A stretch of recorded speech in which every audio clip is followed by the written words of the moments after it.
खबर मैनपुरी से। मैनपुरी पहुंचे सपा राष्ट्रीय अध्यक्ष अखिलेश यादव। सपा नेता श्रीपाल यादव की मूर्ति का किया अनावरण। समाजवादी पार्टी के राष्ट्रीय अध्यक्ष अखिलेश यादव आज जनपद मैनपुरी के गांव खिरिया पहुंचे, जहां उन्होंने पार्टी के कत्तावर नेता स्वर्गीय श्रीपाल सिंह यादव की प्रतिमा का अपने शुभ हाथों से अनावरण किया, तो वहीं एक जनसभा को भी संबोधित किया, जहाँ उन्होंने सबसे पहले जम्मू कश्मीर के पहलगाम में हुई हृदय विदारक आतंकी हमले की घटना की बड़ी निंदा की। उन्होंने कहा कि जो भी इस घटना में शामिल हो उसके खिलाफ कड़ी से कड़ी कार्यवाही की जाए। कहा कि हम सब विपक्षी सरकार के पक्ष में हैं, आतंकियों के विरुद्ध जैसी भी कार्यवाही करना चाहते हैं। कहा कि हम सब आपका सहयोग करेंगे। वहीं उन्होंने कहा प्रदेश में हो रहे विकास कार्यों पर लेकर भाजपा पर निशाना साधा। इस अवसर पर वे मीडिया से रूबरू हुए, जहां उन्होंने मीडिया को बड़ा बयान देते हुए कहा कि हाल ही में जम्मू कश्मीर के पहलगाम में हुई आतंकी घटना पर गहरा दुख प्रकट किया। उन्होंने कहा यह घटना बेहद दुखद है, इसकी जितनी निंदा की जाए वो कम है। सरकार ने आश्वासन दिया कि ऐसी घटनाएं दोबारा ना हो, इसके लिए ठोस कदम उठाए जाएंगे। जब एक रिपोर्टर ने पुलवामा हमले की याद दिलाते हुए सवाल किया कि मोदी जी पर आप कितना विश्वास करते हैं, जबकि पुलवामा हमले में इस्तेमाल हुए RDX का स्रोत आज तक सामने नहीं आया, तो अखिलेश यादव ने बेहद संयमित और जिम्मेदाराना रुख अपनाते हुए कहा, मैं इस पर अभी कुछ कहना नहीं चाहता। उन्होंने स्पष्ट किया कि ऐसे गंभीर मुद्दों पर राजनीतिक लाभ लेने का उनका कोई इरादा नहीं है। और क्या कुछ कहा उन्होंने भारतीय जनता पार्टी को कोसते हुए, देखें इस खास रिपोर्ट में।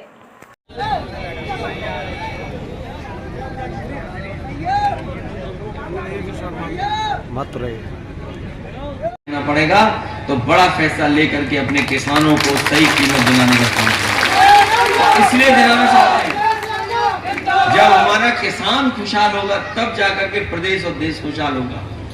दुनिया की जितनी भी अर्थव्यवस्था है, जब वहां के किसान खुशहाल हुए हैं तब जाकर के वो देश मजबूत हुए। ये दुनिया में जितने देश हैं सब हमारे आपके जैसे ही पैदावार कर रहे हैं। ये अलग बात है कि हमारे यहाँ छोटा किसान है, हमारे यहाँ 70, 80, 60% किसान है, लेकिन जिस देश से हम लोग मुकाबला करना चाहते हैं वो 4% किसान वाला है।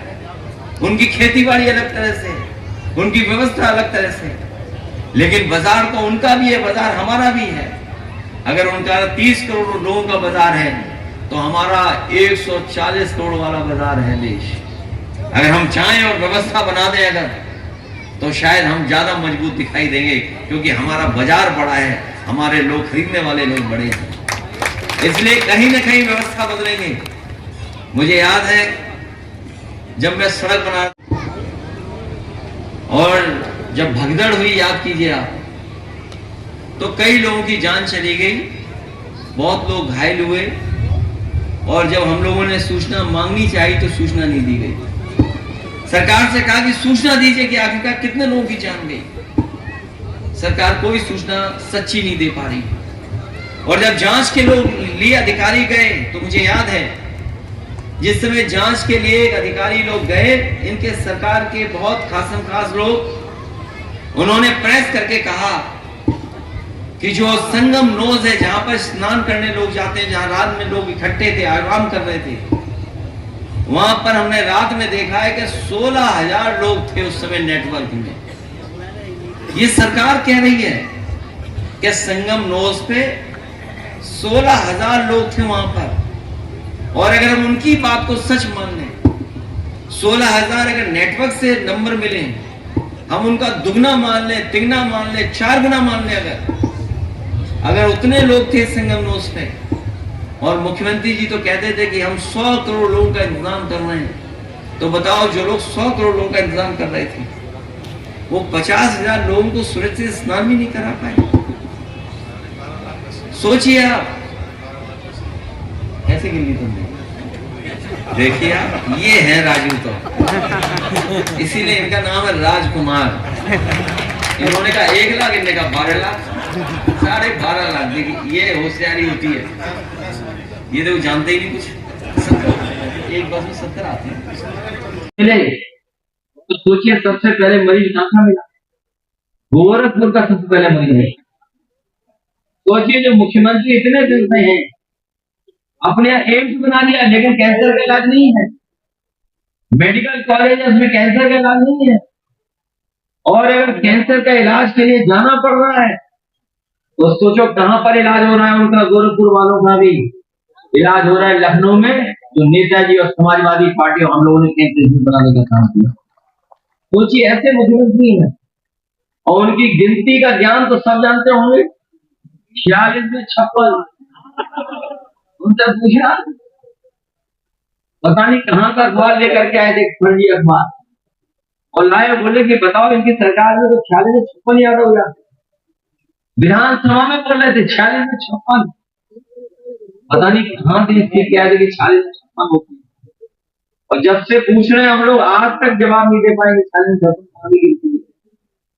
न केवल वो गिनती, बल्कि हमारे एएनआई वाले जानते होंगे उनकी भाषा कैसी है। एएनआई वाले हैं कि नहीं? एएनआई वालों को तो रिकॉर्डिंग होगी वाली। तो सोचिए क्या बोलते हैं। एक दिन बोलने लगे कि बताओ, उर्दू को लेकर बोलने लगे, और जब उर्दू के खिलाफ बोल रहे थे तो उर्दू में बोल रहे थे। उर्दू की बुराई उर्दू में कर रहे थे, और कहने लगे कि बताओ ये लोग तो विदेश में बाहर नहीं बच्चे।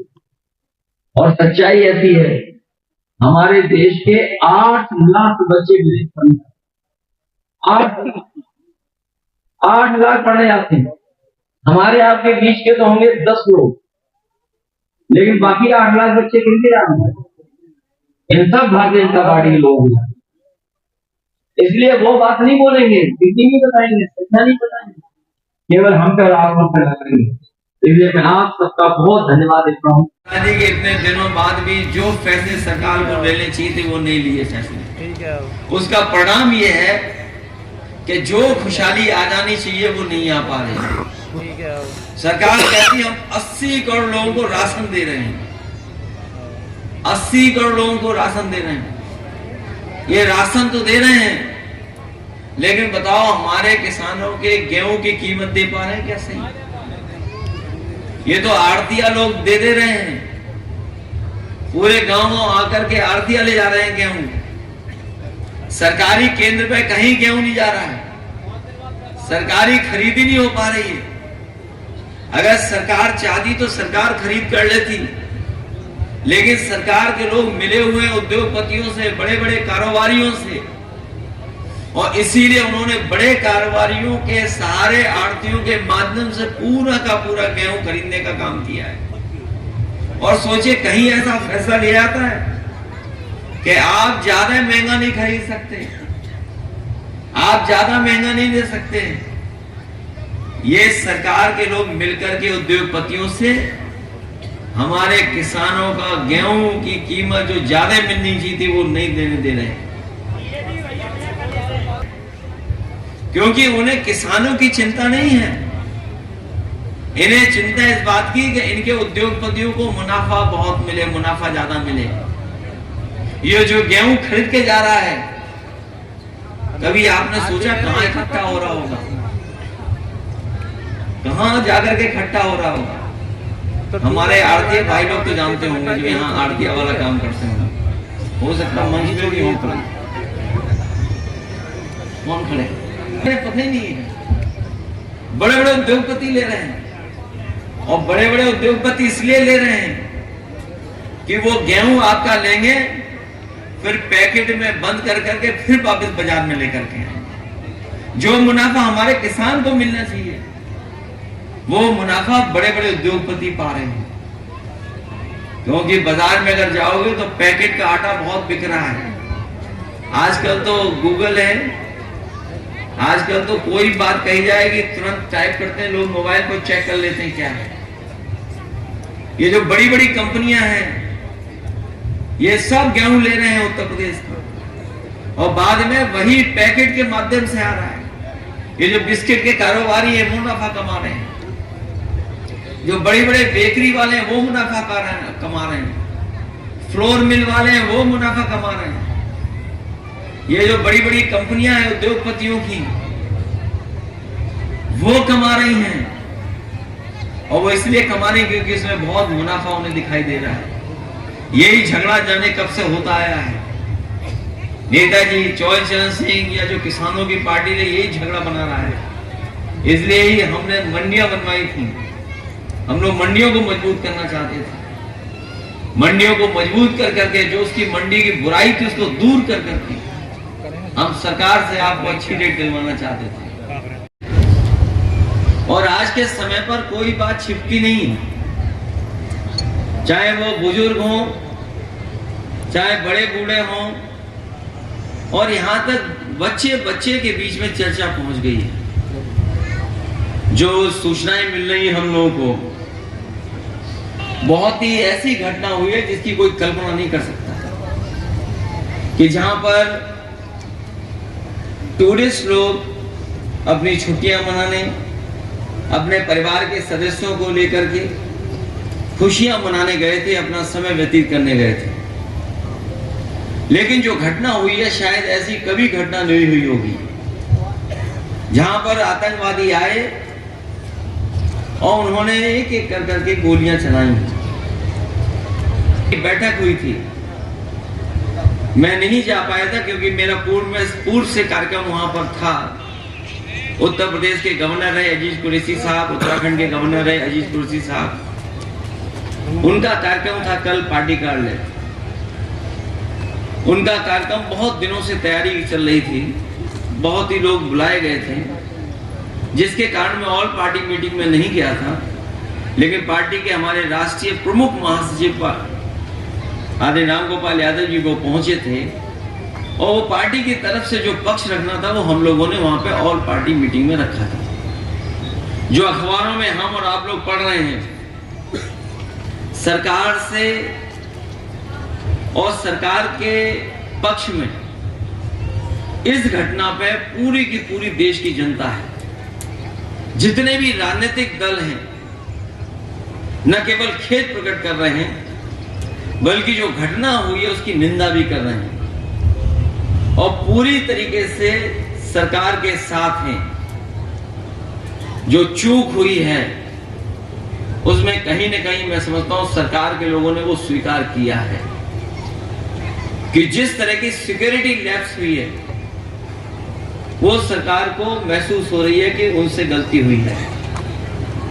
जो वीडियोस आ रहे हैं, जो महिलाएं बची हैं, जो जिंदा बच करके आई जैसे तैसे, उनके जो इंटरव्यूज चल रहे हैं, किसी से छिपा नहीं हुआ। यहाँ जितने लोग बैठे हैं, इन्होंने कहीं ना कहीं व्हाट्सएप पे या यूट्यूब पे या सोशल मीडिया के माध्यम से वो सब सुन लिया है, उन्होंने देख लिया है, समझ लिया है कि घटना होना, कोई सिक्योरिटी मौजूद ना होना, हमारा इंटेलिजेंस फेलियर होना।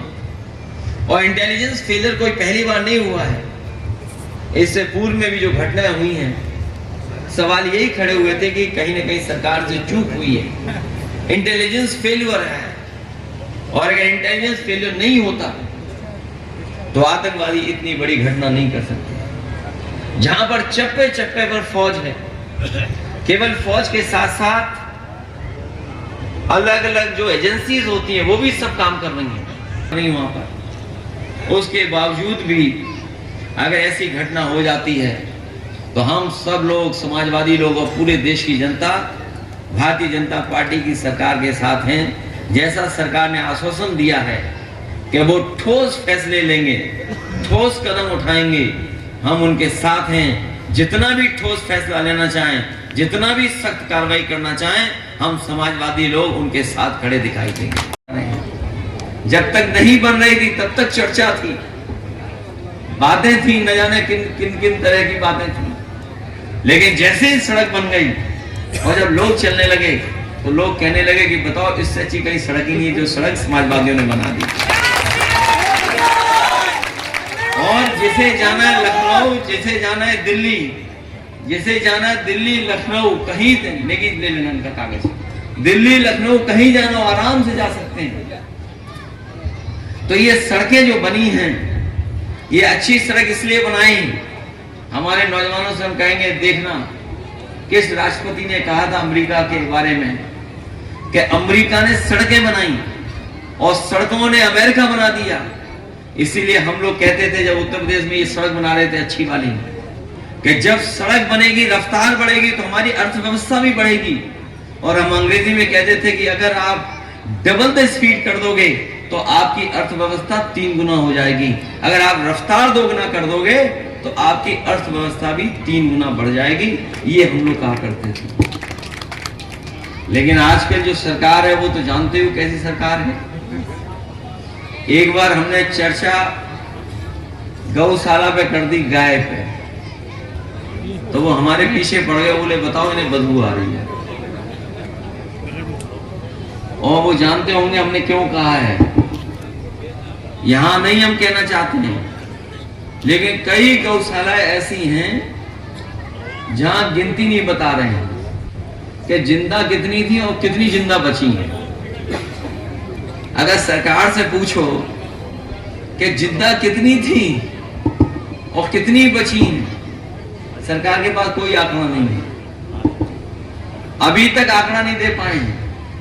सुनने में ये आता है कि गौशाला जहां बनी हुई है, अगर कहीं मर गई कोई हमारे, तो कोई मशीन लाते हैं, राजू जानते हैं कौन सी मशीन होती है, कभी ठेकेदारी भी की थी लगता कितनी है के पास। तो ये जो जेसीबी मशीन ला करके वहीं बस, ये है सच्चाई कि नहीं बताओ। और जिस तरह से गिनती इन्होंने कुंभ में नहीं बताई,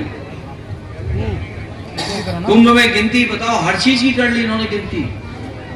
ऐसे भाजपाई हैं, इनसे गिनती पूछो तो सब गिनती बता देते हैं, इन्हें सब जानकारी होती है।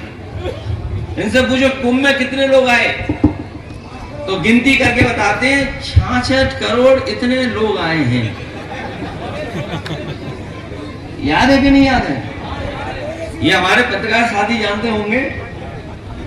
सरकार से पूछो कि भाई कुंभ में कितने लोग आए हैं, तो वो अपनी गिनती बता देते हैं। लेकिन उससे पूछो कैसे आए थे, उसकी गिनती नहीं जानते। क्योंकि अगर बस से आए हों, मान लो 5 करोड़ लोग बस से आए होंगे, तो बताओ कितनी बस की जरूरत पड़ी होगी। अगर हम ये मान लें कि 5 करोड़ लोग केवल बस से आए थे, तो बताओ कितने लोग आए होंगे, कितनी बसों की जरूरत पड़ी होगी। है कहां 1 लाख बस, खड़ी कहां करोगे। और ट्रेनें बंद रही, याद करिए, ट्रेनें बंद कर दी थी बीच में, स्टेशन बंद कर दिए थे। ट्रेन में कितने लोग आ जाएंगे, अपनी गाड़ियों से कितने लोग पहुंच जाएंगे। और जब लोगों को बस और ट्रेन नहीं मिली, तो लोग अपनी अपनी गाड़ियों से चल पड़े। और एक सीमा पर तो ऐसा जाम लगा था, बताते हैं कि जाम 1000 किलोमीटर का जाम लगा हुआ था। 1000 किलोमीटर से ज्यादा का जाम था। आपका इलाहाबाद इधर से लेकर के और उधर मध्य प्रदेश तक। जब उन्हें जानकारी मिली कि इतना लंबा जाम लग गया, तो सब आईपीएस उतर आए और 2-2 मुख्यमंत्री केवल जाम हटा रहे थे। सोचिए, मध्य प्रदेश के मुख्यमंत्री और उत्तर प्रदेश के मुख्यमंत्री रहे थे, जाम हट जाए कैसे भी उस कदम उठाएंगे। पुलिस विभाग की सूचियां जारी होनी ट्रांसफर की तरफ से शिमला समझौते को रद्द कर दिया।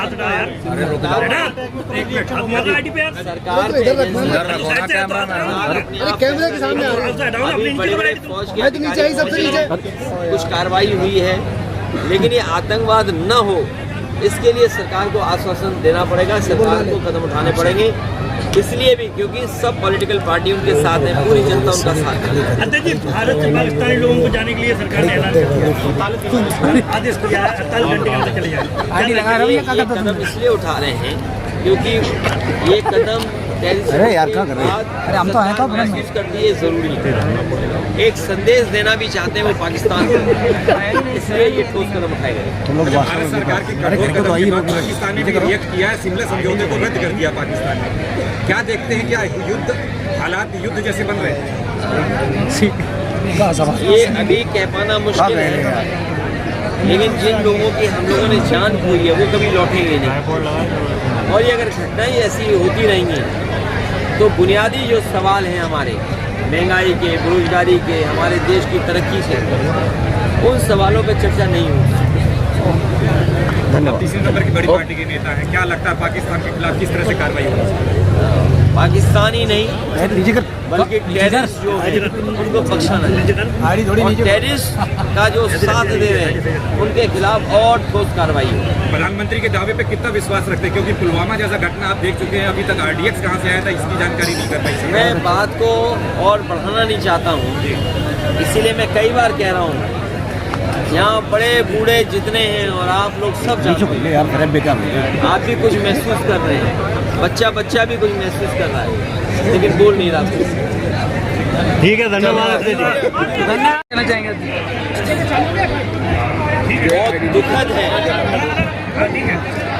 बहुत दुखद घटना हुई है और इस घटना की जितनी निंदा की जाए वो कम है।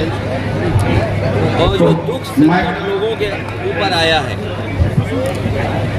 जो टूरिस्ट वहाँ गए थे, दुख संकट आया है उनके ऊपर, जिन परिवारों ने अपने परिवार के सदस्यों को खोया है, जो खोए हुए सदस्य कभी वापस नहीं आएंगे, ऐसी घटना दोबारा न हो उसके लिए सरकार ने आश्वासन दिलाया है कि वो ठोस कदम उठाएंगे। हमें उम्मीद है कि ठोस कदम के साथ साथ ठोस कार्रवाई होगी, जिससे कि जो भारत के दुश्मन हैं, जो मानवता के दुश्मन हैं, जो हमारे देश के विकास और तरक्की के दुश्मन हैं, जो हमारे देश की छवि को खराब करना चाहते हैं, जो हमारे देश का भाईचारा है, जो हमारे देश की एकता है, जो हमारे देश के लोग मिलजुल करके रहना चाहते हैं और रहते रहे हैं, उस भाईचारा को जो ख़त्म करना चाहते हैं, ऐसी ताकतों को हमेशा के लिए सफाया किया जाए। अध्यक्ष जी, RSS प्रमुख मोहन भागवत ने कहा है कि इस तरीके से धर्म पूछ करके हत्या करना किसी हिंदू का काम नहीं हो सकता है कि धर्म विशेष के लोग ऐसा कर रहे हैं। सबसे बड़ी चूक जो हुई है वो चूक है इंटेलिजेंस, जो इंटेलिजेंस फेलियर है। और जितने भी परिवार के वहाँ सदस्य हमसे मिले हैं या जिनके बारे में हम लोगों ने टीवी, अखबार और यूट्यूब के बारे में सुना है और जो लोग जानकारी दे रहे हैं, जिनसे बातचीत हुई है, वो यही बता रहे हैं न केवल इंटेलिजेंस फेलियर हुआ है बल्कि समय होते हुए जो कार्रवाई होनी चाहिए थी, जो सैनिक, फौज या मेडिकल मदद होनी चाहिए थी, वो भी नहीं दे पाए हैं। तो इतनी बड़ी चूक कैसे हो रही थी जब भारतीय जनता पार्टी के लोग ही ये मोटिवेट कर रहे थे जाकर के कश्मीर घूमिए, जम्मू घूमिए या कश्मीर के इन स्थानों पे जाइए। तो आखिरकार इतनी बड़ी सिक्योरिटी लैप्स कैसे हो गया? सबसे बड़ा सवाल ये है कि घटना हुई कैसे, उसकी जानकारी सरकार को क्यों नहीं मिल पाई, और होने के बाद भी जो सूचना मिल रही है, जो परिवार के सदस्य चिल्ला चिल्ला के कह रहे हैं, रो करके कह रहे हैं, दुखी कह रहे हैं कि इतने देर के बाद फौज आई या मेडिकल जो असिस्टेंस मिलनी चाहिए थी वो भी नहीं मिल पाई। बड़े बूढ़े तो जानते ही हैं, वो तो चर्चा कर भी रहे हैं बड़े बूढ़े, लेकिन आजकल बच्चे जान गए हैं कि ये बहुत बड़ी सिक्योरिटी लैप्स है। अध्यक्ष जी, पहलगाम हमले मारे गए शुभम द्विवेदी के घर जाने से आपने मना किया कि बीजेपी वहाँ पे आपके साथ कुछ कर सकती है। नहीं, हमारी मैंने पूरी बात हमारे भारतीय जनता पार्टी के लोगों के कानों तक नहीं जाती। पता नहीं इनका दिमाग में क्या घुसा रहता है कि पूरी बात नहीं जाती है। मैंने ये कहा कि हमारी पार्टी के लोग गए हैं और अगर दूसरी पार्टी के लोग जाते हैं तो कई बार भारतीय जनता पार्टी के लोग पीछे साजिश और षड्यंत्र करते हैं। और मैंने उदाहरण भी दिया था पिछली बार किस तरीके से राजनीतिक लाभ और दूसरों को अपमानित करने का काम करते हैं। क्या ये जो कार्टून बना था, भारतीय जनता पार्टी के लोग क्या अपने इस पाप को माफ कर पाएंगे? जो उन्होंने कार्टून बनाया, जो उन्होंने कार्टून अपने वेरीफाइड हैंडल से जारी किया, क्या जो भारतीय जनता पार्टी के लोग पाप किए इस तरह का, जो नफरत फैलाने का पाप अभी भी कर रहे हैं उनके कई हैंडल्स, क्या वो अपने आप को माफ कर पाएंगे? उनके कट्टर समर्थक भी उनको माफ नहीं करेंगे।